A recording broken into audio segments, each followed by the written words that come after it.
கைகள் உயர்த்தி எல்லாரும் பிரைஸ் தி லார்ட். இயேசுவே நன்றி. அல்லேலூயா, அல்லேலூயா.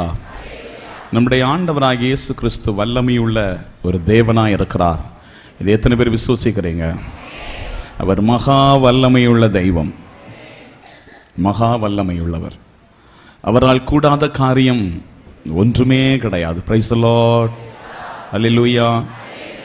என்னால் இது முடியல, என்னை கொண்டு இதா செய்ய முடியல அப்படின்னு நாம் என்னைக்கு நம்மளால் முடியல நினைக்கிறோமோ அந்த விஷயத்தில் ஆண்டவர் அவர் அந்த விஷயத்தை தொடங்குவார்.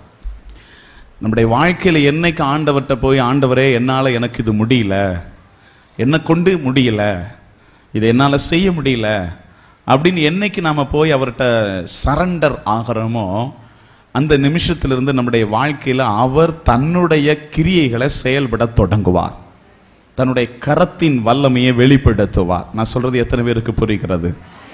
அல்லேலூயா, பிரைஸ் தி லார்ட்.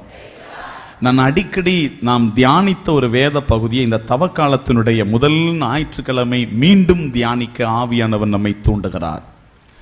யோவான் எழுதின சுவிசேஷம் 5வது அதிகாரம் 1 முதல் 9 வரைக்கும் ஒரு வேத பகுதி. அங்கே ஒரு அற்புதம் இருக்கிறது. இன்னைக்கு அந்த அற்புதத்தை பற்றி நாம் தியானிக்கவில்லை, மாறாக அந்த அற்புதத்துக்குள் இருக்கக்கூடிய ஆழ்ந்த சத்தியங்களை இன்றைக்கு ஆண்டவர் நம்ம கூட வெளிப்படுத்தி பேச இருக்கிறார். அல்லேலூயா. அந்த பகுதியிலே நாம் என்ன வாசிக்கிறோம்? பெத்சாயிதா அப்படிங்கிற ஒரு இடத்துல ஒரு குளம் இருக்கிறது. அந்த குளத்துக்கு பேர் என்னது? பெத்சாயிதா. மட்டுமல்ல, இன்னொரு பேர் இருக்கிறது. அதுக்கு பேர் என்னது? ஆட்டு வாயில் அருகில் இருக்கக்கூடிய ஒரு குளம். அது பிரைஸ் தி லார்ட். அந்த குளத்தின் அருகிலே நிறைய வியாதியஸ்தர்கள் படுத்து கிடப்பார்கள். அதிலே வானதுதர் என்றைக்காவது ஒரு முறை அந்த குளத்தின் தண்ணியை கிளக்குவார். அப்பொழுது முதலாவது போய் இறங்கக்கூடிய எந்த வியாதியஸ்தனாய் இருந்தாலும் அந்த இடத்தில் சுகமடைவான். அதனால் அந்த இடத்துல நிறைய வியாதியஸ்தர்கள் அந்த குளத்தின் அருகிலே படுத்து கிடப்பாங்க. ஒரு முறை ஏசப்பா அந்த குளத்தின் அருகிட்ட போறார். அப்படி போகும்போது அங்கே 38 வருஷமாய் படுக்கையாய் கிடக்கிற ஒரு மனுஷனை போய் கண்டு ஆண்டவர் அவனை நீ சுகம் பெற விரும்புகிறாயா என்று அவனிடத்துல கேட்டு, அவன் ஆண்டவரே நான் ரொம்ப நாளாக அந்த இடத்துல படுத்து கிடக்கிறேன், குளத்தை வானவர் கலக்குவார், நான் முதல்ல இறங்குறதுக்கு முயற்சிப்பேன், என்னால் முடியாது, எனக்கு முன்னால் வேற யாராவது போய் முங்கிக்கிறாங்க, சுகம் பெற்று போயிடுறாங்க, எனக்கு இப்படி முடியல ஆண்டவரே அப்படின்னு அவன் சொல்லும்போது ஆண்டவர் அவனை பார்த்து உன் கட்டிலையும் உன் படுக்கையும் தூக்கி கொண்டு என்ன செய், எழுந்து நட என்று சொன்னார். ரொம்ப நாளா பக்கவாதத்தில் கிடந்திருக்கிறான். அவனை ஆண்டவர் என்ன சொல்றாரு? உன் கட்டிலையும் படுக்கையும் தூக்கி கொண்டு என்ன செய், நட. அவனுடைய உடம்பையே அவனால தூக்கிக்கிட்டு நடக்க முடியாத வியாதியுள்ள மனுஷனை அவன் படுத்து கிடந்த கட்டிலையே தூக்கி கொண்டு அவனை ஆண்டவர் நடக்க சொன்னார். அது சொன்ன உடனே அவன் என்ன பண்ணான்? எல்லாரும் பார்க்கும்படி கட்டிலையும் படுக்கையும் தூக்கி கொண்டு நடந்து போனான், பலருக்கு சாட்சியாய் நின்றான் என்கிற வேத பகுதியைத்தான் இந்த யோவான் 5வது அதிகாரம் 1 முதல் 9 வரைக்கும் உள்ள வேத பகுதியிலே நாம் பார்க்கிறோம். கரங்களை உயர்த்தி அல்லேலூயா. இதிலே அநேக ஆவிக்குரிய அர்த்தங்களை தேவனுடைய ஆவியானவர் வைத்திருக்கிறார். இந்த காரியத்தை குறித்து ஏற்கனவே ஒரு முறை உங்களிடத்தில் நாம் எல்லாம் தியானித்திருக்கிறோம். இன்னைக்கு அதிலும் கடந்த ஆழமான சில காரியங்களை பரிசுத்த ஆவியானவர் நமக்கு இதில் வெளிப்படுத்தி தர விரும்புகிறார். Praise the lord. அல்லேலூயா. எல்லாரும் கை உயர்த்தி சொல்லுங்க ஹல்லேலூயா. இயேசுவே நன்றி. அவர் சொல்லக்கூடிய சத்தியங்களை, ஆண்டவர் இன்னைக்கு வெளிப்படுத்தக்கூடிய உண்மைகளை இன்னைக்கு கேட்ட இந்த அற்புதத்தின் சில பகுதிகளோட பொருத்தி நாம் தியானித்து ஜெபிக்க இருக்கிறோம். முதல் காரியம் மக்களே, நல்ல கவனிங்க. நம்மளால நம்மை சொந்தமாக ரட்சிக்க முடியாது. கேட்கீங்களா? நம்மளால நம்முடைய சொந்த பலத்தால நம்மளை ரட்சிக்க முடியாது. இங்க பாருங்க, அந்த இடத்துல அந்த நோயாளி எத்தனை வருஷமா படுத்து கிடக்குறான்? அந்த இடத்துல நிறைய நோயாளிகள் படுத்து கிடக்குறாங்க, அவங்க போய் சுகம் பெற்றாங்க. ஆனா இவனால என்ன பண்ண முடியல? அவனுடைய சரீரத்தை தூக்கிக்கிட்டு போய் அந்த குளத்துல போய் இறங்க முடியல. அவனால அவனுடைய சொந்த சரீரத்தை விடுதலைக்கு நேராக கொண்டு போக முடியல இல்லையா? இது எதை காட்டுகிறது என்றால், என்ன சத்தியத்தை நமக்கு சொல்லுகிறது என்றால், நம்மளால நம்முடைய சொந்த பலத்தால நம்மளை ரட்சிக்க முடியாது. எத்தனை பேர் கவனிக்கிறீங்க? ஆமா, நான் இந்த பாவத்திலிருந்து விடுபடணும் அப்படின்னு உங்க சொந்த பலத்தால நீங்க முயற்சி பண்ணி பாருங்க, ஒரு நாள் அந்த பாவத்தை விட முடியாது. நான் இந்த பாவத்தை விடணும் அப்படின்னு சொல்லிட்டு தேவனுடைய பிள்ளைகளே, அதனால தான் நமக்கு ஒரு இரட்சகர் அவசியமா இருக்கிறார். கவனிக்கீங்களா மக்களே? Price the Lord. நம்மளுடைய சொந்த பலனால நம்மளை என்ன பண்ண முடியாது, ரட்சிக்க முடியாது என்கிறபடியினாலேயே நமக்கு ஒரு இரட்சகர் எப்படிப்பட்டவராய் இருக்கிறார், ரொம்ப அவசியமா இருக்கிறார். அல்லேலூயா. கைகள் உயர்த்தி சொல்லுங்க ஹல்லேலூயா. நீங்க எப்போ உங்க வாழ்க்கையில என்ன கொண்டு இதை செய்ய முடியாது, என்ன கொண்டு இந்த பாவத்தை மேற்கொள்ள முடியாது, என்ன கொண்டு இந்த கோபத்தை அடக்க முடியாது, என்ன கொண்டு இந்த பிசினஸ்ல வெற்றி பெற முடியாது, நான் ஒண்ணுமே முடியாது அப்படின்னு என்னைக்கு நீங்க உங்க இயலாமைய ஆண்டவர்கிட்ட ஒத்துக்கொள்றீங்களோ அந்த நிமிஷத்திலிருந்து பரிசுத்த ஆவியானவர் உங்க மேல செயல்பட ஆரம்பிச்சிருவார். எந்த நிமிஷத்துல? என்ன கொண்டு சொல்லுங்க, என்ன கொண்டு என் பாவத்திலிருந்து என்னால என்ன செய்ய முடியாது, விடுதலை பெற முடியாது. என்ன கொண்டு இதெல்லாம் மாத்திக்கிட முடியாது, என்ன கொண்டு ஒண்ணும் முடியாது அப்படின்னு என்னைக்கு ஆண்டவருக்கு முன்னால உங்களை விட்டு கொடுக்கீங்களோ அன்னைக்கு ஆவியானவர் நம்முடைய வாழ்க்கையில செயல்பட ஆரம்பித்து விடுவார். அல்லேலூயா. கைகள் உயர்த்தி. ஏன் நம்மளை கொண்டு முடியாது? மனுஷர்களாகிய நம்மளை கொண்டு ஏன் முடியாது? பைபிளை எடுங்க, மனுஷன் யாருன்னு பைபிள் சொல்லுது பாருங்க. சீராக்கின் புஸ்தகம்னு ஒரு புஸ்தகம் இருக்கு, ஏற்கனவே நம்ம தியானிச்சிருக்கிறோம் இல்லையா? இணை திருமுகத்துல இருக்கும். பழைய ஏற்பாட்டுக்கும் புதிய ஏற்பாட்டுக்கும் நடுவுல இணை திருமுகம். சீராக்கின் புஸ்தகம் 10வது அதிகாரம் 9 மற்றும் 10 வசனங்களை வாசிக்க கேளுங்க. புழுதியும் சாம்பலுமான மனுஷன் எதுக்கு ஒப்பானவனா? எவ்வாறு செருக்குற முடியும் இருப்பா. மனுஷன் எதுக்கு ஒப்பானவனா? எல்லாரும் கேக்குறீங்களா? யார சொல்லி இருக்கு? பக்கத்து வீட்டுக்காரங்களையா? யார சொல்லி இருக்கு? நம்மளை தான் சொல்லியிருக்கு, மனுஷனை தான் சொல்லியிருக்கு. மனுஷன் எதற்கு ஒப்பானவனா? புழுதினா தெரியுதுங்களா? தூசி மாதிரி வருமே, அந்த புழுதிக்கும் எரிஞ்சு கிடக்கக்கூடிய சாம்பலுக்கும் வாசிங்க. சாம்பலுமான மனுஷன் எவ்வாறு செருக்குற முடியும்? அப்படிப்பட்ட மனுஷனுக்கு எப்படி செருக்கு வருது? செருக்குனா பெருமை. பெருமை எதனால வருது? என்ன கொண்டு எல்லாம் செய்ய முடியும், அதனால தானே என்ன வருது, பெருமை வருது. இங்க வசனம் சொல்லுது, புழுதிக்கும் சாம்பலுக்கும் உரிய மனுஷன் எவ்வாறு செருக்குற முடியும்? தொடர்ந்து வாசிங்க. உயிரோடு இருக்கும் போதே அவர்களது உடல் அழிய தொடங்கும். உயிரோடு இருக்கும் போதே அவங்க உடல் என்ன செய்ய தொடங்கும்? நாள்பட்ட நோய் மருத்துவரை திணறடிக்கிறது. இன்று மன்னர், நாளையோ பிணம். எல்லாருக்கும் புரிஞ்சுட்டா? இன்னைக்கு எப்படி இருக்கிறாங்க? சத்தமா சொல்லுங்க. நாளைக்கு அவர் செத்து போயிட்டாருன்னா யாரும் மன்னர் அப்படின்னு கூப்பிட மாட்டாங்க, அவரை எப்படித்தான் கூப்பிடுவார்கள்? சத்தமா சொல்லுங்க. இன்று மன்னர், நாளையோ பிரைஸ் தி லார்ட். அல்லேலூயா. ஒரு நாள்பட்ட நோய் உடம்புல வந்துட்டா எந்த மருத்துவரால என்ன பண்ண முடியல, சுகப்படுத்த முடியல. மருத்துவர்களே திணறடிக்கப்படுகிறாங்க. மனுஷன் எதுக்கு ஒப்பா இருக்கிறான் பாருங்க, கவனிக்கிறீங்களா? புழுதிக்கும். ஆகவே தான் வசனம் சொல்லுது, அந்த மனுஷனாகிய நம்மளை கொண்டு நம்மளை என்ன பண்ண முடியாது, ரட்சிக்க முடியாது. சங்கீதத்துக்கு வாங்க. மனுஷனை குறித்து இங்க சொல்லப்படுது பாருங்க. 103வது சங்கீதத்தை எடுத்துக்கொள்ளுங்க. சங்கீதம் 103, திருப்பாடல்கள் 103 எடுத்துக்கொள்ளுங்க. 15-16 வசனத்தை வாசிங்க. மனிதரின் வாழ்நாள், மனுஷனுடைய வாழ்நாள் புல்லை போன்றது. நல்லா கவனிங்க ஐயா, ரொம்ப நிரந்தரம்னு நினைச்சிட்டு இருக்காதீங்க. வசனம் சொல்லுது, மனுஷனுடைய வாழ்நாள் புல்லை போன்றது. புல்லை போன்றது. வயல்வெளி பூவென, வயல்வெளியில் இருக்கக்கூடிய பூவென அவர்கள் மலர்கின்றார்கள். அவங்க இந்த காலையில மழை நேரத்துல வயல்வெளியில பூக்கள் எப்படி இருக்கும் பார்த்திருக்கீங்களா? பார்க்க எப்படி இருக்கும்? அழகா இருக்கும். ஆனா ஒரு காற்று அடிச்சா அவைகளெல்லாம் என்ன ஆயிரும் சொல்லுங்க? உதிர்ந்து போயிரும். அதுபோல மனுஷன் இருக்கிறான் வசனம் சொல்லுது பாருங்க. தொடர்ந்து வாசிங்க. அதன் மீது காற்றடித்ததும் அது இல்லாமல் போகின்றது. அது இல்லாமலே போகிறது. அது இருந்த இடமே தெரியாமல் போகின்றது. காத்து கூட அடிச்சு போயிட்டுனா அந்த இருந்த இடமே தெரியாமல் போய் விடுகிறது. போதும், எல்லாரும் கைகளை உயர்த்தி ஹல்லேலூயா. மனுஷன் அந்த அளவுக்கு சாதாரணமானவன். எல்லாரும் கேக்குதுங்களா? ஆமா, நம்ம ரொம்பவே சாதாரணமானவங்க. சரிங்களா? ஹல்லேலூயா. ஏன்னா இன்னைக்கு நான் அப்படி இருக்கிற மாதிரி தெரியுது, நாளைக்கு என்னுடைய நிலை எங்கேயோ போயிடும். அது முக்கியம் இல்லை. என்னை கொண்டு என்னை என்ன பண்ண முடியாது, என்னை ரட்சிக்க முடியாது. நான் மிக மிக சாதாரணமான மனுஷன். கவனிக்கிறீங்களா? முதல்ல இந்த சத்தியத்தை நம்முடைய வாழ்க்கையில நாம புரிந்து கொள்ள வேண்டும் தேவனுடைய பிள்ளைகளை. ஹல்லேலூயா, இயேசுவே நன்றி. ஹல்லேலூயா. நிறைய பேர் நம்முடைய வாழ்க்கையில் இப்படி சொல்லிக்கிறோம், என்னால முடியும் என்னால முடியும் என்னால முடியும் அப்படின்னு சொல்லிட்டு இந்த பாவத்தை எல்லாம் நான் விட்டுருவேன்னு சொல்லிட்டு நிறைய பேர் நடித்து கொண்டிருக்கிறோம். எப்படி நடிச்சுக்கிட்டு இருக்கிறோம்? ஒரு பாவம் செய்யாத ஆளை போல நிறைய பேருக்கு முன்னால நாம என்ன செஞ்சுக்கிட்டு இருக்கோம்? அப்படியே நடிச்சு காட்டிட்டு இருக்கோம். எல்லாருடைய பார்வையிலையும் நமக்கு நல்ல பேர் இருக்கு. இந்த பையன் நல்ல பையன், இந்த ஆளு நல்ல ஆளு அப்படின்னு ஒரு பேர் இருக்கு. ஆனா உள்ள நம்மளால விட முடியாத நிறைய பாவ பலகீனங்கள் இருக்கு. நிறைய பிள்ளைகளை குறித்து தாய் தகப்பன் கூட என்ன என் பிள்ளை இருக்கிற இடமே தெரியாது அப்படின்னு ஒரு எண்ணம் இருக்கு. ஆனா பிள்ளை எந்த இடத்துல இருக்கு அப்படிங்கிறது பிள்ளைக்கு தான் தெரியும்.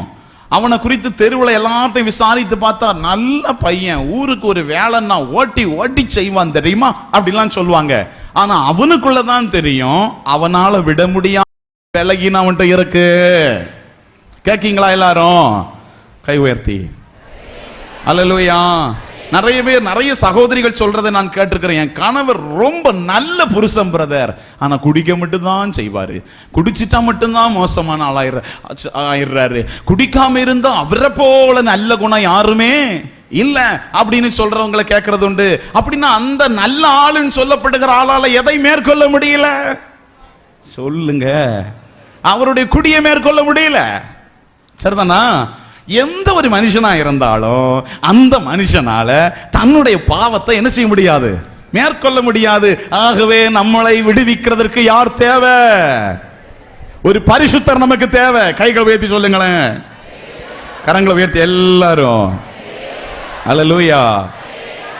என்ன கொண்டு முடியாத ஆண்டவரே, என்ன ரட்சிங்க ஆண்டவரே அப்படின்னு மனுஷன் சொல்லணும்னு ஆண்டவர் 1000 வருஷங்கள் ஆயிட்டு காத்து கிடந்தார். எதுக்காக காத்துட்டு இருந்தார்? ஆண்டவரே என்னால இதெல்லாம், இந்த நீங்க கொடுத்துருக்கீங்க கட்டளைகள், அதெல்லாம் என்னால என்ன செய்ய முடியாது, கடைபிடிக்க முடியல ஆண்டவரே, என்னால முடியல ஆண்டவரே அப்படின்னு அவர்கிட்ட சொல்லணும். அதை சொல்லணுங்கிறதுக்காக ஆண்டவர் காத்துட்டு இருந்தார். மக்களை, உங்ககிட்ட ஒரு கேள்வி கேட்க விரும்புறேன். ஆதாம் ஏவாளுக்கு ஆண்டவர் எத்தனை கட்டளை கொடுத்தாரு? 10 கட்டளையா கொடுத்தாரு? இல்லைன்னா 5 கட்டளை கொடுத்தாரா? 3 கட்டளை கொடுத்தாரா? ஒன்னே ஒண்ணுதான் கொடுத்தாரு. அந்த ஒன்ன கூட என்ன செய்ய முடியல, கடைபிடிக்க முடியல. ஏன்னா அதான் மனுஷனுடைய நிலை. எல்லாருக்கும் கேக்குதா? கைகளை வைத்து சொல்லுங்களேன். மனுஷன் நம்மகிட்ட என்ன சுவாபம் இருக்கு? பாவ சுவாபம் இருக்கு. இந்த பாவ சுவாபம் என்ன செய்ய தெரியுமா? நம்மளை அப்படியே இழுத்துக்கிட்டு இருக்கு. கேக்குதா எல்லாருக்கும்? நாம மேல எழும்பணும்னு முயற்சிக்கிறோம். நம்மகிட்ட இருக்கிற பாவ சுவாபம் நம்மளை என்ன பண்ணி கொண்டிருக்கிறது? கீழாக. எப்படி எப்படி ஆகாசத்திலிருந்து நீங்க பிளைட்ல போயிட்டு இருக்கும்போது மேல இருந்து குதிச்சு பாருங்க, இந்த பூமி என்ன பண்ணும்? உங்களை இப்படி இழுத்து விடுகிறது, அதனுடைய புவியீர்ப்பு விசை. அது போல நான் பரிசுத்த வாழ்க்கை வாழணும் நான் ட்ரை பண்ணிக்கிட்டே இருந்தேன்னு வைங்களேன், என்னுடைய இந்த சரீரம், இந்த பாவ சுவாபம் என்ன பண்ணுதுன்னா என்ன பண்ணிக்கிட்டே இருக்குது, என்னை இழுக்குது. ஆகவேதான் வசனத்துல பவுல் இப்படி எழுதி இருக்கிறார். ரோமேயருக்கு எழுதிய புத்தகத்தை எடுங்க. ரோமேயருக்கு எழுதிய புத்தகம் 3ஆம் அதிகாரம் 10ஆவது வசனத்துல சொல்றாரு பாருங்க, நேர்மையாளரே இல்லை ஒருவர் கூட. ஒரு மனுஷன் கூட இந்த உலகத்துல நேர்மையாளர் இல்ல, பரிசுத்தர் கிடையாது. எல்லாருமே இந்த உலகத்துல எப்படிப்பட்டவங்களா இருக்கிறாங்களா? அதே ரோமையர் 3:12, எல்லோரும் நெறி பிளந்தனர், ஒருமிக்க கெட்டு போயின, நல்லது செய்பவர் யாரும் இல்லை. பாருங்க, வசனம் சொல்லுது எல்லாருமே கெட்டு போனாங்க. வாசிங்கப்பா. நல்லது செய்பவர் யாரும் இல்லை, நல்லது செய்யறவங்க யாருமே இல்ல, ஒருவர் கூட இல்லை, ஒருத்தர் கூட இல்ல. எல்லாருமே என்னவாயிட்டாங்க? இந்த பூமியில பாவிகளா இருக்கிறாங்கன்னு வசனம் சொல்லுது. அல்லேலூயா. இது யாருடைய பார்வையில? தெய்வத்தினுடைய பார்வையில. நமக்கு எல்லாரும், இந்த பூமியில இருக்கிற எல்லா மனுஷரும் ஒருத்தர் கூட இல்ல, நேர்மையாளர் இல்ல, வசனம் சொல்லுது. ஆனா மனுஷங்களாகிய நம்ம பார்வையில என்ன பார்வை தெரியுமா இருக்கு? இது பெரிய பாவம், இது மீடியம் பாவம், இது சின்ன பாவம் அப்படின்னு பாவத்தை 3 டைப்பா நம்ம பிரிச்சு வச்சிருக்கிறோம். எல்லாரும் கேட்கீங்களா? கை உயர்த்தி இது காலையில சொல்லுங்க. எப்படி பிரிச்சு வச்சிருக்கிறோம்? சத்தமா சொல்லுங்க. இது பெரிய பாவம், இது மீடியம் பாவம். சின்ன பாவத்துக்கு நடுவில் ஒரு பாவம் இருக்கு, அது என்ன பாவம்? இது மீடியம் பாவம். இதெல்லாம் என்ன பாவம்? சின்ன பாவம். இப்படின்னு பாவத்தை நாம பிரிச்சு வச்சிருக்கோம். ஆனா தேவன் சொல்லுகிறார், இந்த பூமியில் இருக்கிற எல்லாருமே எதில் விழுந்து போய் கிடக்குறாங்க? பாவத்துல. ஏன்னா மனுஷன்ட்ட என்ன உண்டு? நம்ம எல்லார்ட்ட என்ன உண்டு? பாவ சுவாபம் உண்டு. நம்மளை ரட்சிக்கிறதுக்கு ஒரு ரட்சகர் தேவை. எல்லாருக்கும் புரிஞ்சதா? கை உயர்த்தி சொல்லுங்க. புனித பவுல் எழுதுறார், மக்களே, ஆண்டவரே ஐயோ நான் பாவத்திற்கு அடிமையா விற்கப்பட்டவன். ரோமையர் 7 சொல்றாரு, 7:14 வீட்டுல எடுத்து போய் பாருங்க. ரோமையர் 7:14 பவுல் இப்படி சொல்றாரு, நான் பாவத்திற்கு அடிமையாய் விற்கப்பட்டவன். கேக்குறீங்களா? கொஞ்சம் இங்க என்ன கவனிங்க. அடிமையா இருக்கிறதுனா என்னது மக்களே? நம்மெல்லாம் இன்னைக்கு அடிமைகள்ங்கிறவங்களை பார்த்தது கிடையாது. முன்ன காலத்துல அடிமை உண்டு. எஜமானன் என்ன பண்ணி வச்சிருப்பார் தெரியுமா? அடிமையை கையிலையும் காலையும் சங்கிலி போட்டு வச்சிருப்பான் எஜமானன். அந்த அடிமையால அவனுடைய சுயத்தின்படி எதுவும் என்ன செய்ய முடியாது? செய்ய முடியாது. அவனுக்கு அந்த எஜமானன் என்ன சொல்றாரோ அதைத்தான் அடிமையால செய்ய முடியும். கவனிக்கிறீங்களா? பவுல் எழுதுறாரு, நானும் பாவத்துக்கு அடிமையா விற்கப்பட்டவன். என் சரீரம் பாவத்துக்கு அடிமையா விற்கப்பட்டிருக்கு. அதனால எதை செய்ய நினைக்கிறனோ அதை என்னால என்ன செய்ய முடியல. எதை செய்யக்கூடாதுன்னு நினைக்கிறனோ அதைத்தான் என்ன செய்யறேன். இப்ப எல்லாருக்கும் புரிஞ்சிட்டுங்களா? ஏன்னா இந்த சரீரம் எதற்கு அடிமையாக விற்கப்பட்டு இருக்கிறது? கேக்குறீங்களா? என்னால என்ன பண்ண முடியாது, மீட்க முடியாது. எல்லாரும் கவனத்துல உள்ளத்துல பதிய வைங்க. நம்முடைய எந்த தவ முயற்சினாலேயோ எந்த காரியத்தினாலேயோ இல்ல இல்ல இல்ல இல்ல இல்ல நம்மள ஒருத்தரால மட்டும்தான் ரட்சிக்க முடியும், மீட்க முடியும். அது இயேசுவால மட்டும்தான். ஏன்னா அவர்தான் நம்மை மீட்க வந்த ரட்சகர். கைகள் உயர்த்தி அல்லேலூயா சொல்லுங்க. அதனால தான் 38 வருஷமா அவன் படுத்த படுக்கையா கடந்தோம். அவனை ரட்சிக்க முடியாதபடினால அவனை ரட்சிக்கிறதுக்கு இயேசு தேடி வந்தார். எத்தனை பேருக்கு நான் சொல்றது புரியுது? கைகள் வைத்து எல்லாரும் ஸ்தோத்திரம் பண்ணுங்க. கைகள் அசைத்து எல்லாரும் ஹல்லேலூயா. இந்த சத்தியம் உங்க எல்லாருக்கும் புரிஞ்சிட்டுங்களா? மனதில் பதிந்து விட்டதா? நானோ புழுதிக்கும் சாம்பலுக்கு நிகரான மனுஷன். இரண்டாவது காரியம் என்ன தியானிச்சோம்? எனக்குள்ள என்ன சுவாபம் இருக்கு, அது எப்பொழுது என்ன பண்ணி கொண்டு இருக்கிறது. ஹல்லேலூயா. அதுக்கப்புறம் நான் ஆண்டவருடைய பார்வையில சின்ன பாவம் செய்தாலும் அது நான் ஆண்டவருடைய பார்வையில பாவிதான். நான் சின்ன பாவம் தானே செய்தேன் அப்படி சொல்ல முடியாது. எல்லாரும் ஆண்டவருடைய கண்ணுக்கு முன்னால எப்படி இருக்கிறோம்? பாவ நிலையில இருக்கிறோம். அப்படி இருக்கக்கூடிய நமக்கு யார் தேவை? அப்ப நாம ஒரு விஷயத்தை உணரணும். என்னால என்னைய என்ன பண்ணிக்க முடியாது, ரட்சிக்க முடியாது. என்ன கொண்டு என்னை மீட்டுக்க முடியாது. எனக்கு ரட்சகர் ஒருத்தர் அவசியம், மீட்பர் எனக்கு தேவை. இத முதல்ல நாம உணரணும். கைகள் உயர்த்தி பிரைஸ் தி லார்ட். ஹல்லேலூயா. முதல் சத்தியம், அவனை எடுத்துக்கிட்டு அந்த குளத்துக்குள்ள போக முடியல. ரெண்டாவது, அவன் எத்தனை வருஷமா காத்துட்டு இருந்தான்? எத்தனை வருஷமா? ஆமா, நீங்களும் நானும் ஒரு நோய் வந்து படுத்து கிடக்கும். எங்க எங்க ஒரு புண்ணிய தலத்தில். புண்ணிய தலம் பேர்லாம் சொல்லக்கூடாது. பிரதர் நீங்க என்ன குறை சொல்லிட்டீங்கன்னு கேட்க ஆரம்பிச்சிடுறீங்க. ஒரு புண்ணிய தலத்தில் ஒரு 5 வருஷம் படுத்து கிடப்பீங்களா? பொறுமையா இருக்குமா நமக்கு? ஒரு 10 வருஷம் படுத்து கிடப்பீங்களா? சொல்லுங்க, பொறுமை இருக்குமா? ஐயோ, இந்த புதுமை தலத்தில் இருக்கிற புனிதருக்கு சக்தி இல்லை போலன்னு அங்க பூசைக்கு வந்த இன்னொரு பக்தர் சொல்லிடுவார், இன்னொரு புனித தலம் இருக்கிறது, அங்கே என்ன நடக்கிறது, உடனே அற்புதம் நடக்கிறது. அல்லேலூயா. ஆனா நம்ம எல்லாருடைய மனசுல ஒரு என்ன இருக்குன்னா, நம்மளால என்ன பண்ணிக்கிட்டு இருக்க முடியாது, காத்துட்டு இருக்க முடியாது. இவன் எத்தனை வருஷமாயிட்டு காத்துட்டு இருக்கிறான். இந்த நமக்கு ஒரு ஆவிக்குரிய சத்தியத்தை சொல்லி கொடுக்கிறது. எத்தனை முறை ஆனாலும், எத்தனை முறை தோற்றாலும், கேளுங்க, எத்தனை முறை தோற்றாலும் ஆண்டவருடைய கருணைக்காக காத்துட்டு இருக்கணும். மனசுல பதிச்சுக்கோங்க. எத்தனை முறை தோத்துக்கிட்டே நீங்க இருந்தாலும் உங்க லைஃப்ல, உங்க வாழ்க்கையில ஆண்டவருடைய கருணைக்காக காத்துட்டுருங்க. அவர் உங்களை சந்திக்க வருவார். கைகள் உயர்த்தி அல்லேலூயா. இந்த பெத்சாயிதாங்கிற குளம் தானே சொல்லி இருக்கிறேன். அந்த குளத்தினுடைய அர்த்தம் என்ன தெரியுமா? பெத்சாயிதா அப்படிங்கிற அந்த வார்த்தையினுடைய அர்த்தம் என்ன தெரியுமா? என்ன அர்த்தம்? ஹவுஸ் ஆஃப் மெர்சி அப்படின்னு ஆங்கிலத்தில் சொல்றாங்க. தமிழ்ல என்ன சொல்லலாம்னா இரக்கத்தின் வீடு. பெத்சாயிதான அர்த்தம் என்ன? இரக்கத்தின் வீடு. ஆங்கிலத்தில் ஹவுஸ் ஆஃப் மெர்சி, கடவுளை இரக்கம் உள்ள இடம். கேட்கீங்களா? அந்த இடத்துக்கிட்ட அவன் இருக்கிறான். இப்போ இதை தியானிச்சுட்டு இருக்கும்போது ஆவியானவர் வெளிப்படுத்துறாரு. கவனிங்க மக்களே, ஒரு ஜெபக்குழு இருக்கலாம். அந்த ஜெபக்குழுல ஆண்டவருடைய வல்லமை அதிகமா வெளிப்படுதா அப்படின்னா அந்த ஜெபக்குழு ஹவுஸ் ஆஃப் மெர்சி, கடவுளுடைய இரக்கத்தின் வீடு. அந்த ஜெபக்குழு விட்டு என்னைக்கு வெளியேறி போயிடாதீங்க.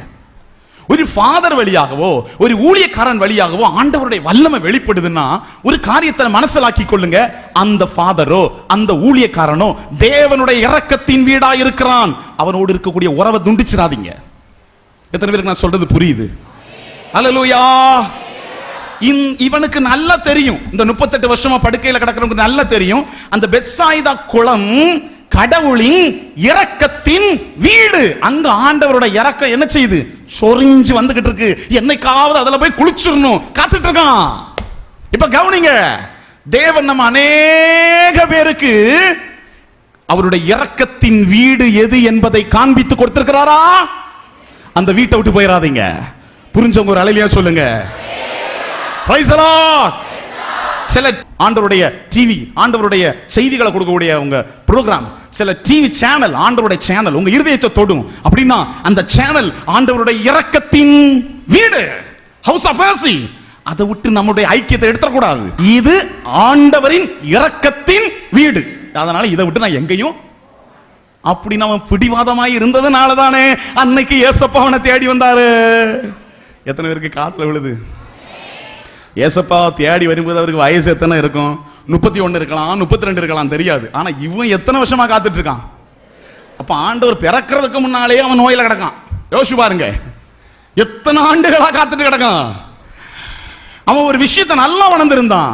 இந்த இடம் ஹவுஸ் ஆஃப் மெர்சி, தேவனுடைய இரக்கத்தினுடைய வீடு. இது அவருடைய இரக்கம் சொரிஞ்சு வரக்கூடிய இடம். இந்த இடத்தை விட்டு நான் என்ன செய்ய மாட்டேன். மீண்டும் சொல்றேன், இந்த சத்தியத்தை மனசிலாக்குங்க. எத்தனை முறை தோற்றாலும் தெய்வத்தினுடைய கருணைக்காக காத்துட்டு இருங்க. என்ன மத்தேயு 7:7 என்ன சொல்லுது? கேளுங்கள், தட்டுங்கள் அப்படின்னு நம்ம தமிழ் மொழிபெயர்ப்புல முடிச்சிட்டாங்க. டிரான்ஸ்லேஷன்ல கேளுங்கள் கொடுக்கப்படும், தட்டுங்கள் திறக்கப்படும். இதனுடைய ஒரிஜினல் நம்முடைய எபிரேய டிரான்ஸ்லேஷன்ல தான் இது வந்தது. எபிரேய மொழிபெயர்ப்புல தான் நம்முடைய மொழிபெயர்ப்புல எல்லாம் வந்திருக்கு. எபிரேயத்துல என்ன தெரியுமா இருக்கு? இந்த வார்த்தை எப்படி உச்சரிக்கப்படுதுன்னா, கட்டுக்கொண்டே இருங்கள் கொடுக்கப்படும், தட்டிக்கொண்டே இருங்கள் திறக்கப்படும். அது என்ன சொல்லி இருக்குன்னா, நடந்துகிட்டே இருக்கக்கூடிய ஒரு டென்ஸை அங்க உபயோகித்து இருக்கிறது. அல்லேலூயா. என்ன பண்ணிக்கிட்டே இருக்கணுமா? சத்தமா சொல்லுங்க. கேட்டுக்கிட்டே இருங்க. அப்பாவை என்ன பண்ணிக்கிட்டே இருங்க?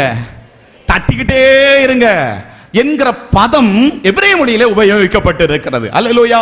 நீ எத்தனை முறை தோற்றாலும் கேட்டுக்கிட்டே இரு.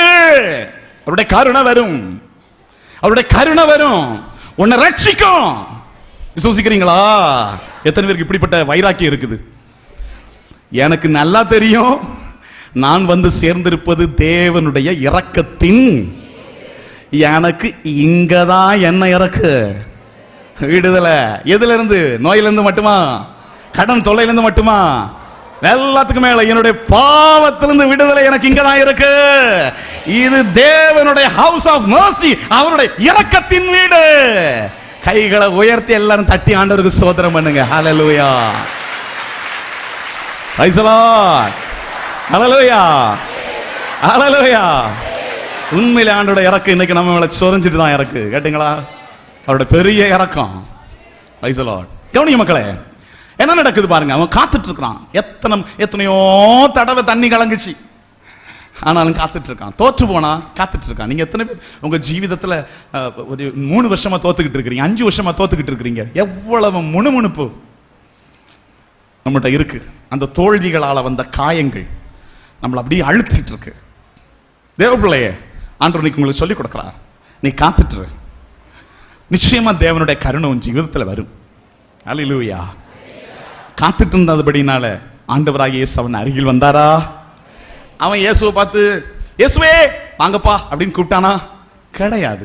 அவன் காத்துட்டு இருந்தான், அவன் அருகில் இயேசு வந்தார். அவ்வளவுதான். எத்தனை பேர் கவனிக்கிறீங்க? எனக்கு அருமையான தேவனுடைய பிள்ளைகளை, நம்முடைய ஜீவிதத்திலையும் இது ரொம்ப முக்கியமான விஷயம். எது?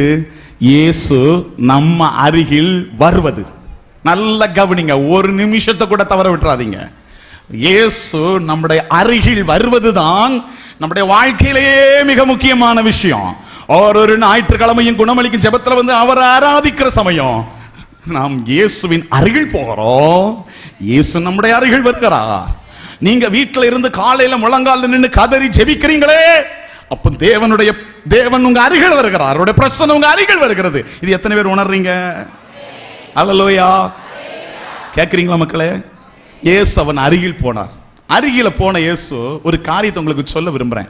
மோசே ஆண்டவர்கிட்ட போய் ஜெபம் பண்ணிக்கிட்டு இருந்தார். ஆண்டவரே அப்படின்னு சொல்லி ஜெபிக்கிறார், கட்டளையை கேட்டு ஜெபிக்கிறார். முதல்ல ஆண்டவர் 10 கட்டளை கொடுத்திருந்தார். அந்த 10 கட்டளையை வாங்கிட்டு வரும்பொழுது இஸ்ரவேல் மக்கள் ஒரு ஆடை கும்பிட்டுக்கிட்டு இருந்தாங்க, வழிபட்டுக்கிட்டு இருந்தாங்க. கோபத்துல என்ன பண்ணி போட்டாரு, 10 கட்டளை தூக்கி அந்த ஆட்டின் மேல வீசி போட்டார். அதனால அங்க வெடிச்சு சிதறி போச்சு. அதுக்கப்புறம் ஆண்டவர்கிட்ட மன்னிப்பு கேட்டு, ஆண்டவரே மீண்டும் உங்களுடைய பிள்ளைகளுக்கு கட்டளையை ஆரம்பிப்பான்னு ஜெபிச்சுட்டு இருந்தார் மோசே. அப்படி ஜெபிச்சுக்கிட்டு இருக்கும்போது ஒரு நேரம் ஒரு இடத்துல இருந்து, ஒரு மலையில இருந்து ஜெபிக்கிறார். ஜெபிக்கும் போது தேவன் அவர் அருகில் வந்தார். யாருடைய அருகில வந்தார்? நல்ல கவனிங்க, மோசையினுடைய அருகில வந்தார். வந்துட்டு மோசேட்ட தேவன் தான் யார் என்று சொன்னார். வாசிங்க, விடுதலை பயண புஸ்தகத்தை எடுங்க. விடுதலை பயணம் 34வது அதிகாரம் 5 - 7 வரைக்குள்ள வேத பகுதியை வாசிங்க. மோசேட்ட வந்து ஆண்டவர் சொல்றாரு, நான் யாரு? தேவன் அவன் அருகில் வந்துட்டு சொல்றாரு. ஆண்டவர் மேகத்தில் இறங்கி வந்து அங்கே அவர் பக்கமாய் நின்று கொண்டு ஆண்டவர் என்ற பெயரை அறிவித்தார். என்ன அறிவிக்கிறார்? முதல்ல மோசே அருகில் ஆண்டவர் வந்து நின்னுக்கிட்டு முதல்ல மோசேட்ட என்ன சொல்றாரு? நான் யார் தெரியுமா? ஆண்டவர் அப்படிங்கிற பெயரை மோசேக்கு அறிவிக்கிறார். மட்டுமல்ல, வாசிப்பா. அப்போது ஆண்டவர் அவர் முன்னிலையில் கடந்து செல்கையில், யாருடைய முன்னிலையில கடந்து போனாரு? மோசே முன்னிலையில கடந்து செல்கையில் ஆண்டவர் இரக்கமும், பாருங்க ஸ்ட்ரெஸ் பண்றாரு பாருங்க, ஆண்டவர் இரக்கமும் பரிவும் உள்ள இறைவன், சினம் கொள்ள தயங்குபவர், ரொம்ப தயங்குகிறவர், பேரன்பு மிக்கவர், அவர் பேரன்பு மிக்கவர், நம்பிக்கைக்கு உரியவர், 1000 தலைமுறைக்கும் பேரன்பு செய்பவர், கொடுமையையும் குற்றத்தையும் பாவத்தையும் மன்னிப்பவர், ஆயினும் தண்டனைக்கு தப்ப விடாமல் தந்தையரின் கொடுமையை பிள்ளைகள் மேலும் பிள்ளைகளின் பிள்ளைகள் மேலும் 3ஆம் 4ஆம் தலைமுறை வரை தண்டித்து தீர்ப்பவர் என அறிவித்தார். போதும், கவனிங்க. ஆண்டவர் என்ன சொல்றார் பாருங்க, மோசேக்கு நான் ஆண்டவர் அப்படின்னு வெளிப்படுத்தி அடுத்த வார்த்தை என்ன சொல்றார் பாருங்க, ஆண்டவர். மீண்டும் வாசிங்க. ஆண்டவர் நான் எப்படிப்பட்டவரா? இரக்கமும். நம்முடைய ஆண்டவர் எப்படிப்பட்டவர்? இரக்கமும். நல்ல கவனிங்க, அவர் இரக்கம் உள்ளவர், பரிவுள்ளவர், சினம் கொள்ள தயங்குபவர், கோபப்படுறதுக்கு தயங்குகிறவர், பேரன்பு மிக்கவர், மகா அன்புள்ள தெய்வம், நம்பிக்கைக்கு உரியவர், நம்முடைய நம்பிக்கைக்குரியவர், 1000 தலைமுறைக்கும் பேரன்பு செய்பவர். கைகள் உயர்த்தி மோசையினுடைய பக்கத்துல வந்து ஆண்டவர் அவர் யார் என்பதை மோசைக்கு வெளிப்படுத்தினார். கவனிக்கீங்களா? எல்லாம் கேக்குதா? எப்போ ஏசப்பாவை அவருடைய பிரசன்னம் நம்ம அருகில் வருகிறதோ அப்போ நாம ஏசப்பாவை அறிய முடியும். கேட்கீங்களா மக்களை? கவனிக்கிறீங்களா? ஏசப்பாவனுடைய பிரசன்னம் எப்போ நம்ம அருகில் வருகிறதோ அப்பொழுது நாம யார் அறிய முடியும்? சொல்லுங்க. சில பிரசங்கத்தை கேட்டுக்கிட்டு இருக்கீங்கன்னு வைங்களேன், சில மெசேஜ் கேட்குறீங்கன்னு வைங்களேன், அப்படி தனியா கேட்டுக்கிட்டு இருக்கீங்க, உங்களை அறியாமலே உங்க கண்ணில இருந்து கண்ணீர் ஓடுதா? அர்த்தம் என்ன தெரியுமா? நீங்க இருக்கிற அந்த இடத்துல உங்க அருகில ஏசப்பா வந்திருக்கிறார் என்ற அர்த்தம். நீங்க வீட்டில் உட்காந்துருப்பீங்க, ஏதோ ஒரு பிரசங்கத்தை கேட்டுக்கிட்டு இருப்பீங்க, சில நேரம் கார்ல போவீங்க, இல்லைன்னா சில நேரம் வீட்டில் பாட்டு போட்டுக்கிட்டு இருப்பீங்க, ஏதோ ஒரு பாடல் உங்க உள்ளத்தை வருடுது, ஒரு ஆவிக்குரிய பாடல் உங்க உள்ளத்தை வருடுது. உள்ளத்தை வருடி அப்படியே அந்த பாட்டு பாடிக்கிட்டு இருக்கும் போதே கண்ணீர் வருதுன்னு வைங்களேன், அந்த இடத்துல ஏசப்பா வந்திருக்கிறார். அந்த இடத்துல அவருடைய பிரசன்னம் உங்களை டச் பண்ணலைன்னா உங்களுக்கு கண்ணீர் வராது. உங்க கண்ணில் கண்ணீர் குளமா, கண்கள் தண்ணியா மாறாது. ஏசப்பானுடைய பிரசன்னம் அந்த இடத்துல வந்துட்டுன்னு அர்த்தம். ஏன்னா அவருடைய பிரசன்னம் உங்க அருகில வந்துட்டாலே அவர் எத்துணை அன்பானவர் என்பதை உங்களால உணர முடியும். அப்பதானப்பா கண்ணீர் வரும். எத்தனை பேருக்கு நான் சொல்றது புரியுது? அவருடைய பிரசன்னம் உங்க அருகில வந்துட்டுன்னு வைங்களேன், அப்படியே ஏதோ ஒரு ஃபீல் ஆகும். அது ஏதோ பிரசங்கம் கேட்கும் போது நடக்கலாம், ஒரு பாட்டு கேட்கும் போது நடக்கலாம். இது என்ன அர்த்தம்னா, அவர் உங்க அருகில் வந்து விட்டால் அவர் எவ்வளவு கருணை உள்ளவர், அவர் எவ்வளவு பரிவுள்ளவர் என்பதை நீங்களும் நான் என்ன செய்ய முடியும்? அறிய முடியும். கரங்களை உயர்த்தி சொல்லுங்களேன். Price the Lord. அநேக முறை என் வாழ்க்கையில் ஆண்டவருடைய பிரசன்னத்தை, ஆண்டவர் என் கிட்ட வரும்போது, அந்த கிட்ட வர்றாருன்னா இப்படி ஒரு மனுஷனை மாதிரி பார்த்ததெல்லாம் கிடையாது. ரொம்ப அந்த பிரசன்னம் வர்றதை எப்படி உணர்ந்திருக்கிறேன், அது ஒரு பல வகையான அனுபவங்கள், அது உங்க எல்லாருக்கும் வந்திருக்கும், வரும். அந்த பிரசன்னம் வரும்பொழுது ஒரு இனம் புரியாத ஒரு அனுபவம் ஆழ்த்தும். அப்ப நினைக்கிறது உண்டு. எப்ப தெரியுமா கண்ணீர் வந்தது எனக்கு என் வாழ்க்கையில? நான் எவ்வளவு பெரிய பாவி, என்னுடைய அருகில நீர் வருகிறீரப்பா, எனக்கும் வந்து வெளிப்பாடு அறிகிறப்பா, நீர் எத்தனை அன்பான தெய்வம்னு நினைக்கும் போதுதான் கண்ணுல இருந்து என்ன உண்டாகும்? கண்ணீர் உண்டாகும். எத்தனை பேர் இதை நீங்க அனுபவிச்சிருக்கிறீங்க? நான் எவ்வளோ பெரிய பாவி, என்னைய கொண்டு இந்த இடத்துல நிறுத்தி இருக்கீங்களே. ஸ்தோத்திரம். ஹல்லேலூயா, ஹல்லேலூயா, ஹல்லேலூயா. நொறுக்கப்பட்டு வந்திருக்கிற தேவ பிள்ளைகளே, ஏசப்பா இன்னைக்கு உங்க பக்கத்துல இருக்கிறார். அதனாலதான் உங்க இருதயம் வருடப்பட்டு கொண்டிருக்கிறது இந்த நேரத்துல. அதனாலதான் உங்க உள்ளத்துல ஏதோ ஒண்ணு பண்ணி கொண்டிருக்கிறது. இந்த வார்த்தைகளை நீங்க கற்றுக்கொண்டிருக்கிற பொழுது ஏசப்பா ஏன் வந்தார் தெரியுமா? அவர் ஏன் வந்தார் தெரியுமா? முதல்ல நீங்க அதை அறிஞ்சுக்கொள்ளணும். எடுங்க லூக்கா எழுதின சுவிசேஷம் 4வது அதிகாரம் 18வது வசனத்தை வாசிங்க. ஏசப்பா ஏன் வந்தார்? அதை இப்போ உங்களுக்குள்ள எனக்குள்ளேயும் செய்வார். ஏசப்பா நம்ம பக்கத்துல இப்ப வந்திருக்கிறான், அதை நமக்குள்ள இப்ப செய்வார். ஆண்டவருடைய ஆவி என் மேல் உள்ளது. ஏனெனில் அவர் எனக்கு அருள் பொழிவு செய்துள்ளார். ஏழைகளுக்கு நற்செய்தியை அறிவிக்கவும், சிறைப்பட்டோர் விடுதலை அடைவர், பார்வையற்றோர் பார்வை பெறுவர் என முழக்கமிடவும், ஒடுக்கப்பட்டோரை விடுதலை செய்து அனுப்பவும், ஆண்டவர் அருள் தரும் ஆண்டினை முழக்கமிட்டு அறிவிக்கவும் அவர் என்னை அனுப்பியுள்ளார். கைகள் உயர்த்தி. இந்த ஏசப்பா, இது ஏசப்பா மேல இருக்கக்கூடிய அபிஷேகம். அவர் உங்க கிட்ட வரும் பொழுது யாரெல்லாம் ஒடுக்கப்பட்டிருக்கிறீங்களோ அவங்களுக்கு இன்னைக்கு என்ன கிடைக்கும்? சத்தமா சொல்லுங்க, என்ன கிடைக்கும்? அவருடைய பிரசன்ன அருகில வருகிற பொழுது யாரெல்லாம் கட்டப்பட்டிருக்கிறீங்களோ அவங்களுக்கு அந்த கட்டுகள் வந்து என்ன கிடைக்கும்? விசுவசிக்கிறீங்களா? ஏன்னா இது என் மேல, உங்க மேல, இங்க இருக்கிறவங்க மேல உள்ள அபிஷேகம் இல்லை. இது யார் மேல உள்ள அபிஷேகம்? ஏசப்பா மேல இருக்கிற அபிஷேகம். அவர் நம்முடைய அருகிலை வருகிற பொழுது என்ன நடக்குது தெரியுமா? இந்த வல்லமை நம்ம கிட்ட என்ன செய்யும்? வெளிப்படும். கரம் உயர்த்தி சொல்லுங்களேன், ஹல்லேலூயா, பிரைஸ் தி லார்ட். மக்களே, இன்னைக்கு ஆண்டவருடைய பிரசன்னத்தை பற்றி, ஆண்டவருடைய பிரசன்னம், ஆண்டவர் நம்ம கிட்ட வருகிறது, அதோடைய பிரசன்னத்தை பற்றி நான் சொல்ற நேரத்தில் என் வாழ்க்கையின் அனுபவத்தை சொல்றேன். நான் ஏறக்குறைய 25 வருஷங்களா இப்படிப்பட்ட ஜெப வாழ்வில் இருந்தாலும் 16 வருஷமா ஊழியம் செய்துட்டு இருக்கேன். இந்த 16 வருஷ ஊழிய வாழ்க்கையில நான் கண்ட ஒரு அனுபவ உண்மை, பெரிய பெரிய தியானம் வச்சு ஒரு மனுஷனை மனமாற்ற முடியாது. பெரிய பெரிய கன்வென்ஷன் கூட்டம் வச்சு ஒரு மனுஷனை மனமாற்றிட முடியாது. ஒரு மனுஷனை எப்போ தேவனுடைய பிரசன்னம் தொடுதோ அப்போ அவன் மனம் திரும்பிடுறான். ஆனா அது அநேக தியானங்களையும் ஜபங்களையும் தான் அது நடந்து கொண்டிருக்கிறது. கேட்கீங்களா? எத்தனை பேருக்கு புரியுது நான் சொல்றது? சிலரை நான் பார்த்துருக்கிறேன், 4 நாளா 3 நாள் வச்சுட்டு இருப்போம் உள்ள தியானத்துல, 2 நாள் 2.5 நாளுமா கல்லு மாதிரி தான் இருப்பாங்க. சிலர் பார்த்தா அல்லேலூயா, கையிலலாம் ஸ்பிரிங் போட்ட மாதிரி தான் இருக்கும், இங்க வராது, கை தட்ட வராது, அப்படி கல்லு மாதிரி இருக்கும், ரொம்ப கடினமா இருப்பாங்க. அப்போ நான் கூட ஒரு நினைப்பு முடிவுக்கு வந்துருவேன். 2வது நாள் நக்கர ஆராதனை வேலையில தொடப்படாதவங்களும் தொடப்பட்டுருவாங்க அந்த குணமளிக்கு செஷன் நேரத்துல. ஆனா இவங்க கல்லு மாதிரி இருப்பாங்க. ஆச்சரியமா இருக்கும், ஏன் இப்படி இருக்கிறாங்க? சரி, இவங்களுக்கு அது அவ்வளவுதான் போல அப்படின்னு கூட நினைச்சிருவேன். 3வது நாள் கடைசி நேரம், அபிஷேகத்தின் நேரம், ஒரு தேவனுடைய பிரசன்னம் அந்த இடத்துல இறங்கி நிரப்புன உடனே அந்த 2.5 நாளா மனம் திரும்பாத மனுஷன் அந்த ஒரு அபிஷேக ஜெபத்துல மனம் திரும்புறதை நான் பார்த்திருக்கிறேன், நிறைய பார்த்திருக்கிறேன். இதுல இருந்து அறிகிற உண்மை என்னன்னா, பெரிய போதனைகள் கேட்டு மாறாத மனுஷன் தேவனுடைய பிரசன்னம் டச் பண்ணும்போதுதான் அவன் என்ன செய்கிறான்? மாறுகிறான். எத்தனை பேருக்கு நான் சொல்றது புரிகிறது? அல்லேலூயா. கைகள் உயர்த்தி சொல்லுங்களேன், அல்லேலூயா. நம்முடைய தேவனை குறித்து, நம்முடைய இயேசுவை குறித்து, நம்முடைய ஆண்டவரை குறித்து பைபிள் சொல்கிறது. ஆண்டவர் எப்படிப்பட்டவராய் இருக்கிறார்?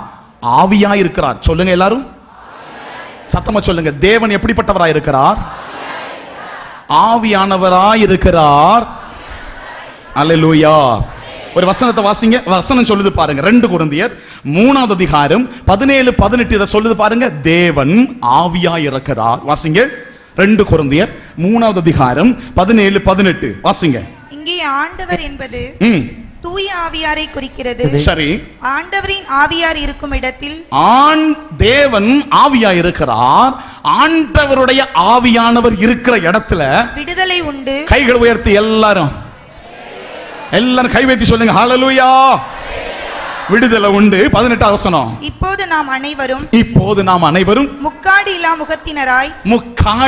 முகத்தினராய் ஆண்டவரின் மாட்சியை பிரதிபலிக்கிறோம். ஆண்டவருடைய மாட்சியை பிரதிபலிக்கிறோம். இவ்வாறு மேன்மேலும் ஆட்சி பெற்று அவர் சாயலாக மாற்றம் அடைகிறோம். அதன் சாயலாக என்ன அடைகிறோம்? கைகளை உயர்த்தி சொல்லுங்களேன். கவனிக்கீங்களா மக்களே? தேவன் அவனுடைய இயேசப்பா அவனுடைய அருகில வந்தாரா? அவருடைய பிரசன்னம் அவனுடைய அருகிலே வந்ததா? அப்பொழுது அவனுக்கு என்ன கிடைத்தது? விடுதலை கிடைச்சதா? விடுதலை கிடைச்சதா? அப்போ இதுல இருந்து நாம் அறிகிற சத்தியம் என்ன? எப்பொழுதெல்லாம் தேவனுடைய பிரசன்னம் நம்மளை சந்திக்குதோ அப்பொழுதெல்லாம் நமக்கு என்ன கிடைக்கும்? அந்த தேவனுடைய பிரசன்னத்தை நாம எப்படி உணர முடியும்னா, தேவன் எப்படிப்பட்டவராக இருக்கிறார்? ஆவியா இருக்கிறார். அந்த ஆவியானவர் நம்ம மீது நிரப்பும் போதுதான் நமக்கு என்ன கிடைக்கிறது? விடுதலை கிடைக்கிறதுன்னு வசனம் சொல்லுது. புரிஞ்சுட்டுங்களா உங்களுக்கு? கைகள் உயர்த்தி ஸ்தோத்திரம் பண்ணுங்க. நான் ஏறக்குறைய 88 ஜெப வாழ்வில் இருந்தாலும் இந்த தியானத்துக்கு போய் இருந்து ஜெபிச்சது 2000வது ஆண்டில் தான். 16 வருஷங்களுக்கு முன்னால நான் ஒரு தியானத்தில் போய் உட்கார்ந்துட்டு இருந்தேன், டிவைன்ல முதல்ல. அப்படி உட்கார்ந்துட்டு வந்ததுக்கு அப்புறம் பாத்தீங்கன்னா 5 நாள் உள்ள தியானம், பயங்கர பிரசன்னம், ஆண்டவருடைய வல்லமை அந்த இடத்த நிரம்பி தான் இருந்தது. அந்த பிரசன்னத்தை முடிச்சிட்டு வீட்டுக்கு வந்தா 2 மாசமும் ஒரு சத்துருவும் கிட்ட நெருங்க முடியாது. அல்லேலூயா. ஒரு பாவமும் கிட்ட நெருங்க முடியாது.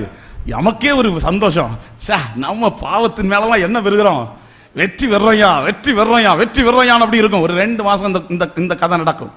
2 மாசம் எனக்கு நடந்தது. 2 மாசம் கழிஞ்சதுக்கு அப்புறம் அப்படி லேசா என்ன வந்துட்டு விலகினா. நான் கொஞ்ச நாள் கழிச்சு யோசித்து பார்க்கிறேன், அந்த 2 மாசம் என்ன நடந்ததுன்னா, அங்க போய் தியானம் கூடினப்போ நம்ம மேல இறங்கின பிரசன்னம் நம்ம கூடவே வந்துட்டு இருக்கு.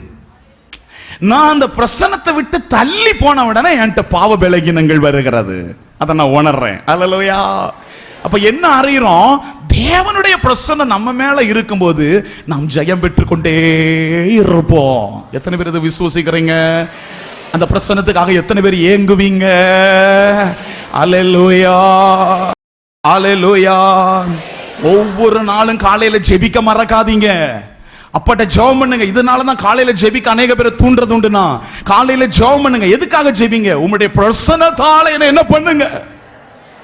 அந்த நாள் முழுவதும் தேவனுடைய பிரசன்னத்துக்குள்ள நடந்துகிட்டு இருங்க, ஜெயம் உண்டாகும். விசுவாசிக்கிறவங்க ஒரு அல்லேலூயா சொல்ல நல்லா இருக்கும்னு நினைக்கிறேன்.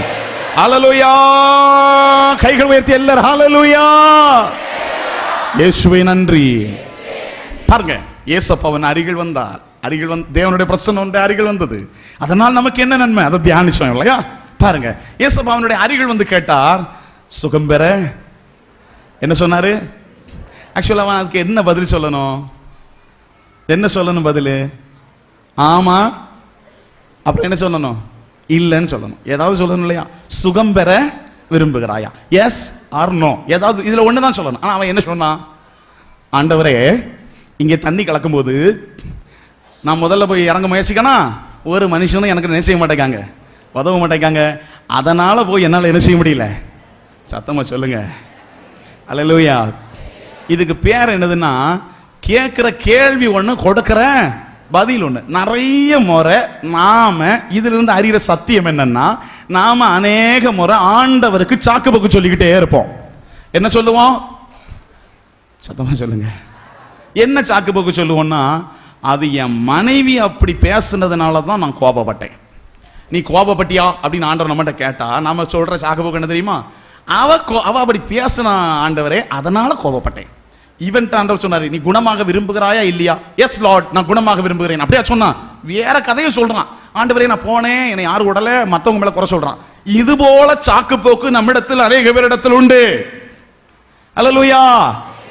ஒரு மகளை பார்த்து, அம்மா நீ எதுக்கு எப்பொழுது எரிச்சல் உள்ளவளா இருக்கிறா என்று கேட்டால், ஆண்டவரே, நான் எரிச்சல் உள்ளவள் கிடையாது, என் புருஷன் நடக்கிறத பார்த்தா உலகத்தில் அமைதியா இருக்கிறவ கூட எரிச்சல் உள்ளவளாய் மாறிவிடுவாள். அப்படின்னு ஒரு சாக்கு போக்கு. ஆண்டவர் கேட்ட கேள்விக்கு அதான் பதில். ஆமா ஆண்டவரே, நான் எரிச்சல் உள்ளவதான் ஆண்டவரே. அந்த பதில் வராது. அந்த ஆளு என்ன செய்யறாரு? அப்படி நடக்காரு, அதனால எனக்கு எரிச்சல் வருது. Price the Lord. கேக்குதா எல்லாருக்கும்? அல்லேலூயா. நான் அடிக்கடி பாவத்திலேயே விழுந்துகிட்டு இருக்கேன். ஏன்டா நீ பாவத்தில் விழுறேன்னு ஆண்டவர் கேட்காரு. ஆண்டவரே, நான் பணம் கொடுத்தவன்லாம் ஏமாத்துறான் ஆண்டவரே, வேற என்ன செய்யறது? போய் 4 கெட்ட வார்த்தையில யாசனாதான் என்னத்தை தாரான் சொல்லுங்க. பணத்தை திருப்பி தாரான், அதனால நான் பாவத்தில் விழுந்துட்டேன் ஆண்டவரே. இந்த கணக்கெல்லாம் செல்லுமா? கேக்குதுங்களா எல்லாருக்கும்? அல்லேலூயா, அல்லேலூயா. கை உயர்த்தி. பணம் இருக்கும், ஆனா என்ன இருக்காது? என்ன இருக்காது? நீங்களே நிரப்பிக்கோங்க. கைகள் வைத்து எல்லாரும் ஹல்லேலூயா, இயேசுவே நன்றி. ஏதாவது ஒரு சாக்கு போக்கு என்ன செய்யறது? சொல்லாதீங்க ஆண்டவர்ட்ட. எஸ் லார்ட், நான் பாவிதான் ஆண்டவரே, உண்மையில ஏன்ட தான் பிழையன இருக்க ஆண்டவர். இந்த சாக்கு போக்கு சொல்றதுல நாம் ரொம்ப வல்லவர்கள் ஆண்டவர்ட்ட. ஆமா, ஒரு முறை எனக்கு ஒரு காரியம் ஞாபகத்துக்கு இருக்கிறது. ஒரு முறை ஒரு இடத்துக்கு நஷ்டீது கொடுக்க போயிருந்தப்போ ஒரு வீட்டில் தங்கினப்போ அந்த வீட்டில் அந்த வீட்டம்மா நான் போன உடனே அந்த வீட்டு சகோதரி, பிரதர் வாங்க உட்காருங்க சாப்பிடுங்க, அவ்வளோ மரியாதை. ஆனால் அவங்க கணவரை பார்த்தா இந்த ஆளுலாம் என்னத்துக்கு வீட்டுக்கு வரான்னு நடப்பாங்க தெரியுமா? அப்படி நடக்கார். ஒரே டைனிங் டேபிளில் தான் சாப்பிட்றோம். அந்த அம்மா என்ன விழுந்து விழுந்து கவனிக்குது. அவர் பாட்டு சாப்பிட்டுட்டு இருக்கார், டிவியை பார்த்துட்டு. அப்போ அந்த அம்மா மெதுவாக சொல்லுது, பிரதர் கை கழுவு போன இடத்துல, பிரதர் அவருக்கு இந்த ஜெபம்லாம் பிடிக்காது, அதனால் அவர் அப்படி இருக்கார், நீங்கள் ஒன்று கண்டுக்கிடாங்கன்னு, அவர் சரியாயிருவார், நீங்கள் வருத்தப்படாதீங்க அப்படின்னு சொல்கிறாங்க. இருந்தாலும் நமக்கு ஒரு மாதிரி இருக்குது, வீட்டுக்குள்ளே போய் தங்கியிருக்கோம், அவர் இப்படி மூஞ்சி திருப்பிட்டு இருக்கிறது. நான் அவர்கிட்ட கையை கழுவிட்டு தொடச்சிட்டு கேட்டேன், என்னத்துக்கு உங்களுக்கு ஜெபம் பிடிக்காது, இந்த கரிஸ்மேட்டிக் ப்ரேயர்லாம் ஏன் பிடிக்காது அப்படின்னு. அது ரொம்ப மோசக்காரனுக்கு இந்த கரிஸ்மேட்டிக் ப்ரேயர் பண்ணுறான் அப்படின்னார். என்ன மோசக்காரனு, என்ன பண்ணானு? என் மவன் ரொம்ப கீழ்ப்படியாமல் இருந்தான். அவருடைய மகன் எப்படி இருந்திருக்கிறான்? கீழ்ப்படியாம ரொம்ப நடந்திருக்கான். என் மவனை நான் தியானத்துக்கு அனுப்பி விட்டேன். ஒரு 5 நாள் தியானத்துக்கு அனுப்பி விட்டேன். தியானத்துக்கு போயிட்டு வந்தவன் பார்த்தீங்கன்னா என்ன தெரியுமா சொன்னா? என்ன சொன்னா அப்படின்னு கேட்டேன்.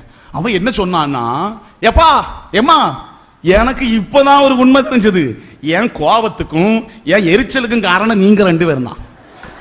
தியானத்துல போனப்பதான் எனக்கு, நான் 5 வயசு வரைக்கும் இருந்தப்போ என்னைய நீங்க அடிச்சிருக்கீங்க, என்னைய நீங்க கோபப்படுத்திருக்கீங்க. உள்மன காயம் ஆற்றுகிற ஒரு நிலை உண்டு. எதுல? தியானத்துல உண்டு. அந்த உள்மன காயம் ஆற்றும் போது இந்த காரியம்லாம் வரும். கற்பத்துல நாம இருக்கும்போது அப்பா கோபப்பட்டு இருந்தா, அம்மா அழுதிருந்தா குழந்தையெல்லாம் என்ன செய்யும்?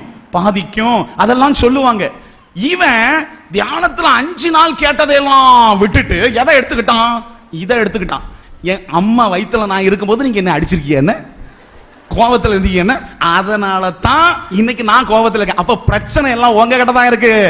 நீங்க என்னைய குறை சொல்லிட்டு இருக்கீங்க, நீங்க 2 பேர் தான் காரணம் என் பிரச்சனைக்கு. அல்லேலூயா. இவன் முன்னுமே இருந்த மாதிரி இருந்திருக்கலாமே, தியானத்துக்கு அனுப்புனது தப்பா போச்சேன்னு இருந்த கோப நேரத்துல நான் போய் மாட்டிக்கிட்டேன். அல்லேலூயா. புரிஞ்சுதுங்களா? இது என்னது?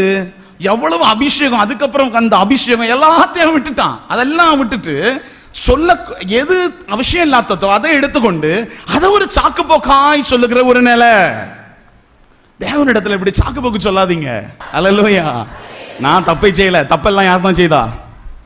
அவன் சொல்றான், தப்பெல்லாம் யார் தான் செய்தா? நீங்க 2 பேர் தான். இந்த மாதிரி நிறைய பேர் நினைச்சிட்டு இருக்கோம். ஆண்டவர் சொல்லுகிறா, நீ மாசற்றவன் என்று நீ சொல்லாதே. ஆண்டவர் சொல்றாரு, நீ மாசற்றவன் உன்னை நீ சொல்லிக்காத.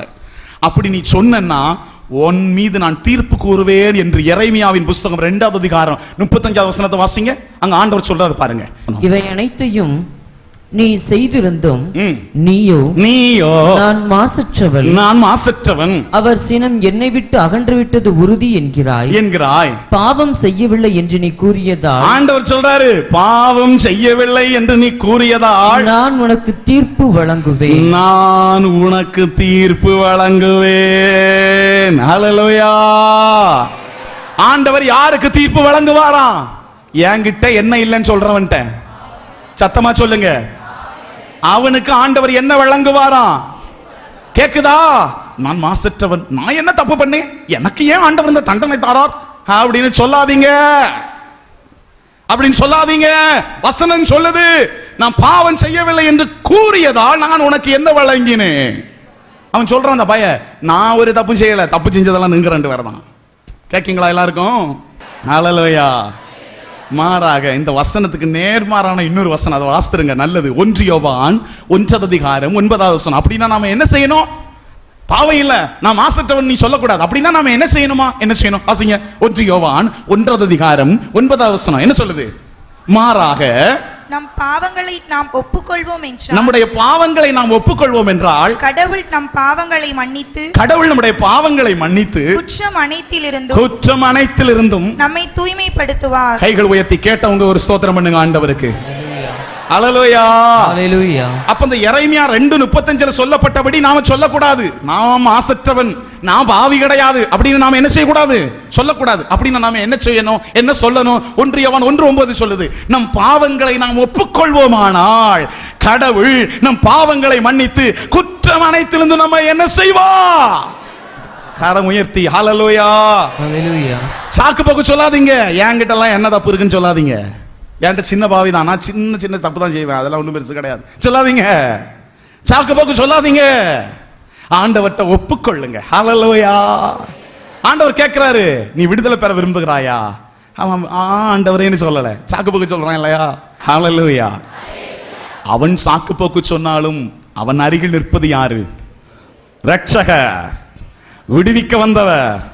அவர் சொன்னாரு, சரியப்பா பரவாயில்ல, உன் சாக்கு போக்கு இருந்தாலும் பரவாயில்ல, எழுந்து உன் கட்டிலையும் படுக்கையும் தூக்கிக்கிட்டு என்ன செய் அப்படின்னு அவன் எந்திரிச்சு என்ன செய்தான்?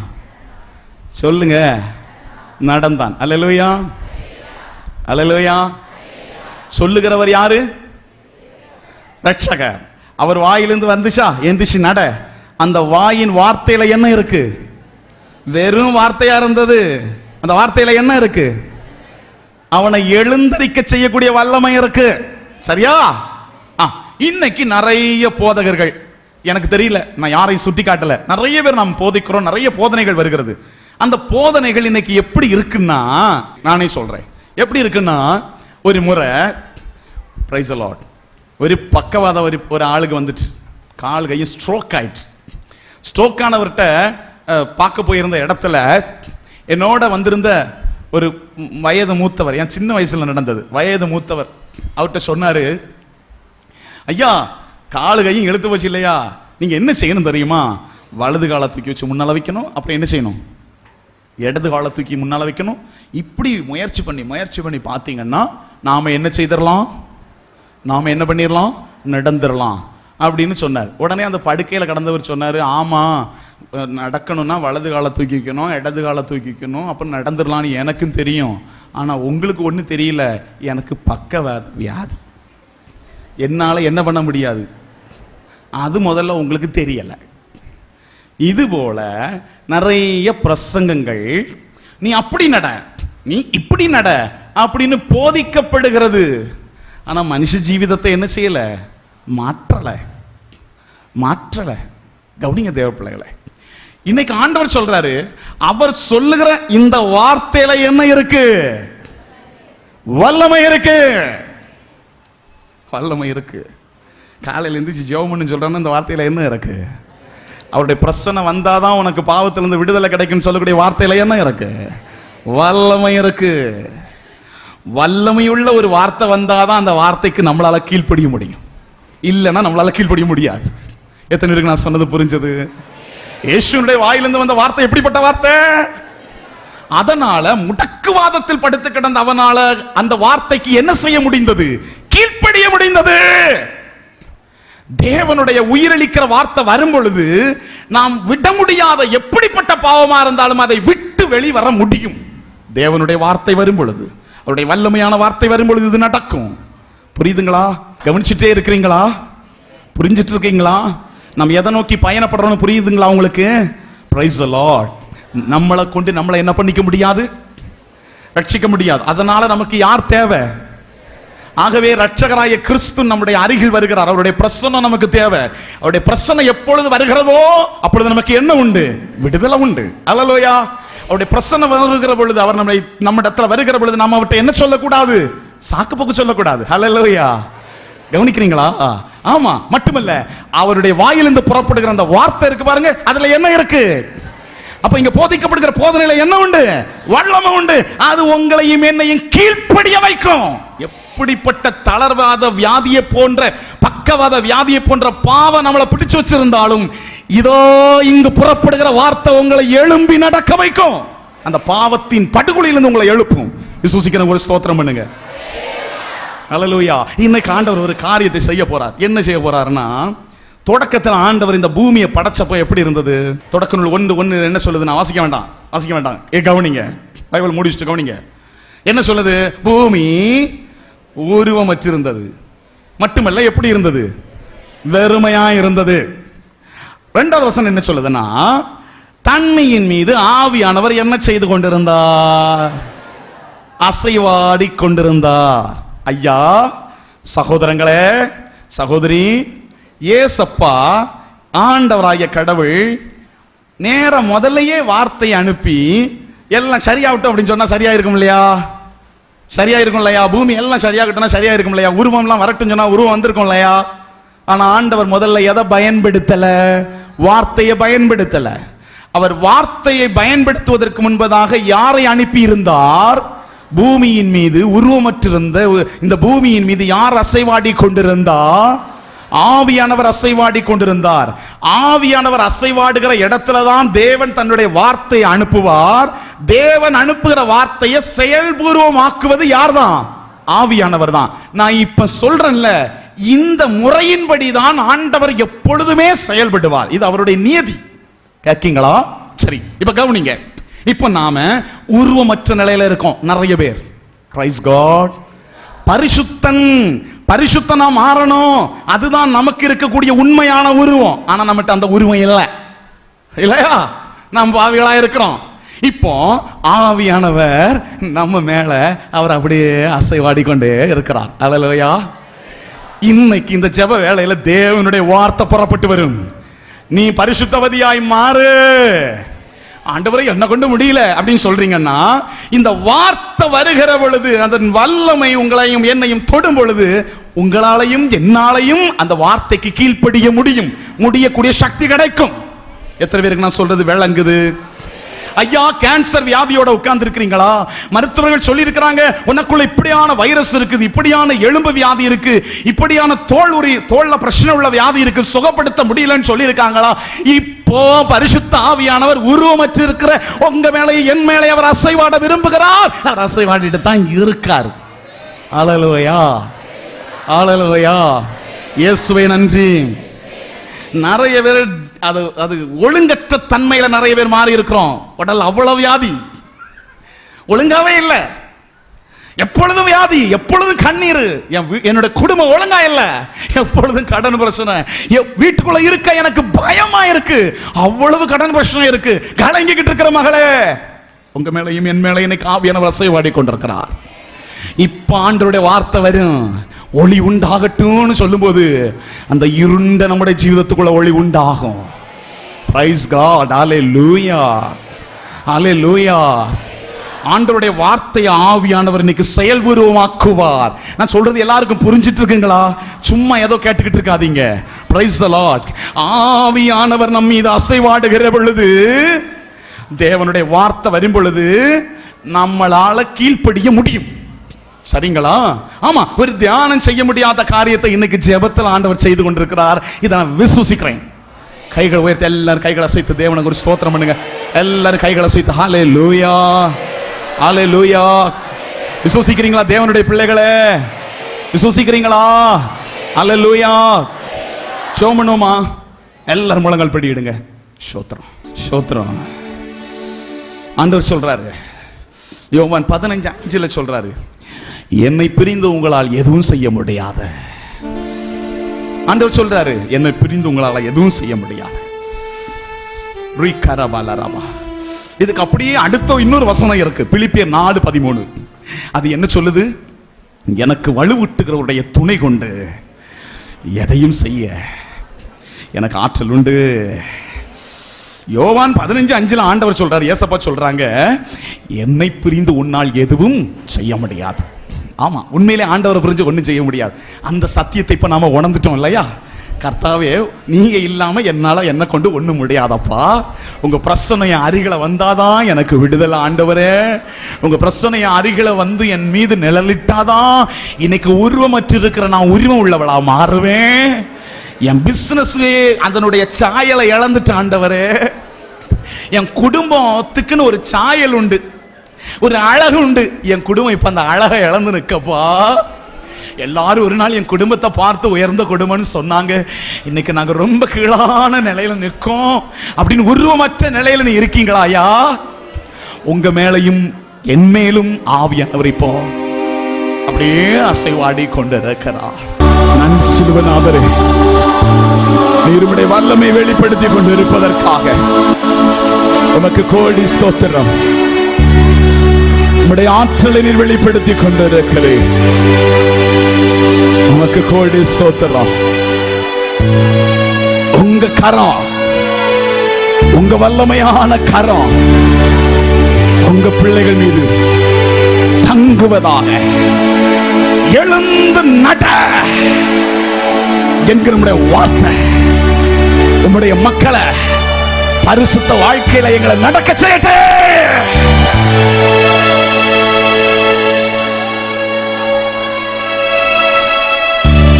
நன்றி சிலுவநாதரே. பெரும் பெரும் காரியங்களை இப்பொழுது நீர் செய்து கொண்டிருக்கிறீர். பெரும் பெரும் காரியங்களை செய்து கொண்டிருக்கிறீர். பெரிய பெரிய வல்லமையை நிகழ்த்தி கொண்டிருக்கிறீர். உமக்கு கோடி ஸ்தோத்திரம் ஆண்டவரே. உமக்கு கோடி ஸ்தோத்திரம். எங்களை விட்டுக் கொடுக்கிறோம். ஏற்றுக்கொள்வீராக.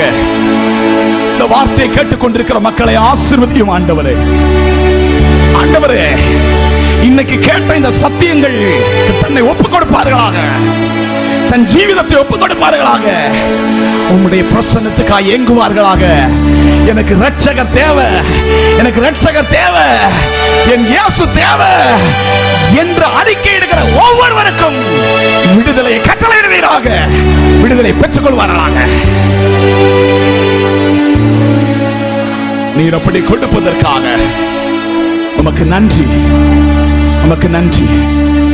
சிலுவநாதரே, எங்களுடைய கண்ணீர்கள், வேதனைகள் யாவற்றையும் உம்முடைய பாதத்திலே கொண்டு இறக்கி வைக்கிற நீர் பொறுப்பெடுப்பீராக, தாங்கிக் கொள்வீராக.